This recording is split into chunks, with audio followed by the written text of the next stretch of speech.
Welcome back, Focus Learners, to another explainer. Today, we're tackling a massive, constantly evolving topic, the complex power dynamics of modern media. I'm absolutely thrilled to guide you through this material, because honestly, it completely flips the script on how we usually think about the information, the entertainment, and the news we consume every single day. If you're ready to totally rethink the landscape of your screens and feeds, well, you're in exactly the right place. Okay, let's dive into this. When you scroll through your news feed, or turn on the TV, or open up a streaming app, who's actually in charge? Like, is it a handful of ultra-wealthy billionaires pulling the strings behind a curtain? Is it the government? Or, plot twist here, is the person holding the remote control, you, actually the boss of the whole media landscape? This question is literally the beating heart of media sociology. So, here's our roadmap for today's explainer. 1. Who controls the media? 2. The power of consumer choice. 3. Market competition. 4. Criticisms of pluralism. And finally, 5. The sovereign audience. All right, Section 1. Who controls the media? The Great Theoretical Divide. Right, so on one side of this ring we have the Marxist view. They see a very top-down model where a ruling class elite act as puppet masters, just imposing their ideology right onto the masses. But then on the flip side, we have pluralism. Pluralists argue that modern media is actually a wild, open, highly competitive market. In this view, it's not the elite owners, but you, the audience, who holds all the real power. It's a completely bottoms-up approach. So, the crucial point is this concept of consumer sovereignty. Pluralists operate on the fundamental assumption that you are an active participant, right? Not just some passive sponge soaking up elite propaganda. According to this theory, your consumption patterns, what you click, what you watch, what you choose to ignore, completely dictate what media content actually gets created and which media companies survive. In this view, the consumer is the ultimate sovereign. You're the king or queen of the media landscape. Moving right along to Section 2, the power of consumer choice, or voting with your views.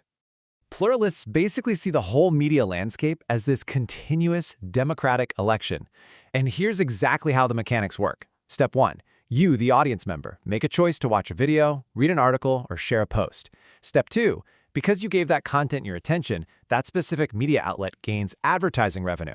Attention literally equals money here. Step 3. That financially supported outlet survives and creates more content, while the outlets that audiences ignore, well, they lose their funding and eventually disappear. Your clicks are literal votes for survival. And this brilliantly illustrates the theory in the real world, tabloid journalism. Now, a Marxist might argue that tabloids focus on celebrity gossip and crime just to distract the working class from real political issues. But a pluralist, they look at this entirely differently. They argue that tabloids publish celebrity drama simply because, well, we all secretly love to click on it. It sells. The media isn't imposing some grand ideology. It's just giving the people exactly what they're already demanding. Furthermore, pluralists argue that modern technology has made ideological domination practically impossible. Just look at the absolute explosion of choice we have today. We've got the rapid rise of streaming platforms, a limitless ocean of podcasts, and these vast social media networks. With so much choice out there, no single elite group could ever dominate public opinion. You can meticulously curate your own feed to select content that perfectly aligns with your own unique interests, values, and identities. Which brings us to Section 3, Market Competition and Regulation, the self-regulating market. In this highly competitive marketplace, survival depends entirely on attracting audiences. Pluralists argue that this intense competition actually acts as a built-in self-regulating mechanism. Think about it. If a news outlet becomes obviously biased, overly political, or just generally untrustworthy, what happens? The audience simply switches channels or clicks away to a better alternative. That intense competitive pressure actively forces media producers to stay responsive, innovative, and balanced if they want to survive. But pluralists don't just rely on the free market, though. They also point to formal regulation as proof that the system is fair. Let's look at the UK, for example. You have bodies like Ofcom, which is the government-approved broadcasting watchdog, and it's explicitly designed to ensure fairness, accuracy, and plurality across broadcasting. You also have public service broadcasters like the BBC, which are legally required to provide balanced coverage. Pluralists use these examples to argue that the media system is structurally designed to prevent any single group from achieving ideological control. Let's compare the motivations here for a second. What about those wealthy media owners? Well, pluralists argue that media owners are motivated primarily by profit, not by politics. Even if an owner has super strong political views, they can't just force them on the public. If they push an ideology that alienates their viewers, they risk losing massive amounts of revenue. Therefore, the audience ultimately controls the owners. The market dictates that profit absolutely must come before any political agenda. Let's move to and see how this builds into our impartial analysis of the flaws in Section 4, Criticisms of Pluralism, examining the flaws.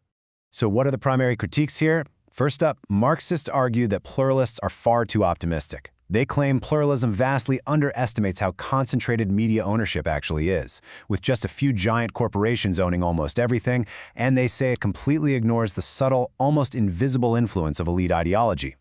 Second, postmodernists argue that pluralism really overstates our quote-unquote rational choice. Sure, we click, but postmodernists point out that invisible algorithms heavily shape and restrict what choices are even put in front of us in the first place. And finally, neo-Marxists point out that while journalists might technically have autonomy from owners, they still operate within professional norms and cultures that inherently reflect the dominant ideologies of society. It's a very different perspective. And that leads us to Section 5, the sovereign audience, the final verdict.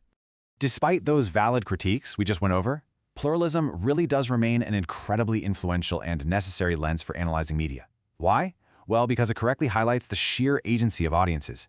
It reminds us of the undeniable impact of market forces. I mean, money talks, right? It brilliantly showcases the vast diversity of our modern digital media environments. And, perhaps most importantly, it provides a crucial counter-argument to Marxist and hegemonic theories, proving that media power isn't just some top-down monolith. It's dispersed, it's messy, and it's highly dependent on public approval. Now, what's really interesting about this slide is how this entire philosophy can be summarized by one powerful thought from the source material. It says, audiences are active, not passive. Audiences effectively vote for the media they want. It's a pretty empowering way to view your relationship with your screens, isn't it?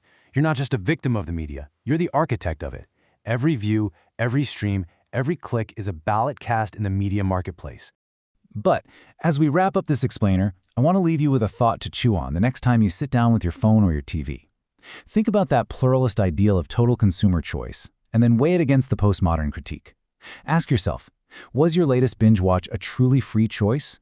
A perfect example of your sovereign power? Or was it quietly, invisibly shaped by a computer algorithm deciding what you should see next? Keep learning, keep questioning, and I'll see you in the next explainer.